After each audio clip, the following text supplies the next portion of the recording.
नमस्ते प्रणाम। हम आप सबके भाई पम अभी आप सब देख रहे हैं पम भोजपुरी यूट्यूब चैनल पर। आप सबको बता दें आज हम बात करते हैं आशीष यादव और रोशन रोही, यही दोनों के मूवी के बारे में।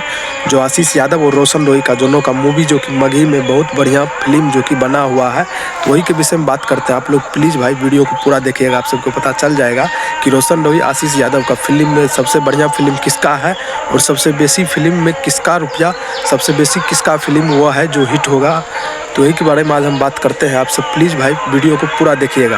आप सबको बता दें सबसे पहले रोशन रोही का ये वाला फिल्म है, जो फिल्म का नाम है जेल स्टार, जो कि मूवी जो कि बहुत जल्दी आप सभी के सिनेमा हॉल में देखने मिलेगा। तो ये फिल्म जो है रोशन रोही का ज़िंदगी का सबसे पहला फिल्म है, जो कि रोशन रोही पहले सिंगर था, अभी भी सिंगर है। सिंगर बनने के बाद ज़िंदगी में पहली बार ये फिल्म जो कि बनाया गया है। जो फिल्म का नाम है रोशन रोही का ये फिल्म है, जो फिल्म का नाम है जेल स्टार, जो कि किरण सिंह और रोशन रोही का जो विवाद हुआ था, और विवाद के वक्त जैसे जैसे रोशन रोही जेल गया, यही के एक्सेप्ट पर ये फिल्म बनाया गया है रोशन रोही का। और इस फिल्म के बारे में बात करते हैं तो 1 करोड़ से बेसी रुपया रोशन रोही ने इस फिल्म में बनाने में खर्चा किया। अब उसके बाद बात करते हैं मगही की सुपरस्टार आशीष यादव का ये वाला फिल्म जो है गर्मी, ये गर्मी फिल्म के बारे में बात करते हैं। तो गर्मी फिल्म आप सभी के हॉल में 4 तारीख सोनी की, कल होली था, होली में के 4 तारीख से फिल्म हॉल में लगने लगा। तो आप लोग भाई इस फिल्म में भी 1.5 करोड़ से बेसी रुपया जो कि लग गया है। और आशीष यादव का ये फिल्म जो है गर्मी, जो कि हॉल में लग चुका है। आप सब प्लीज़ भाई किसका फैन है, आप सब प्लीज़ कमेंट करके बताएं। चैनल सब्सक्राइब कर लीजिए। और किसका फिल्म बेटर है आप लोग प्लीज़ कमेंट करके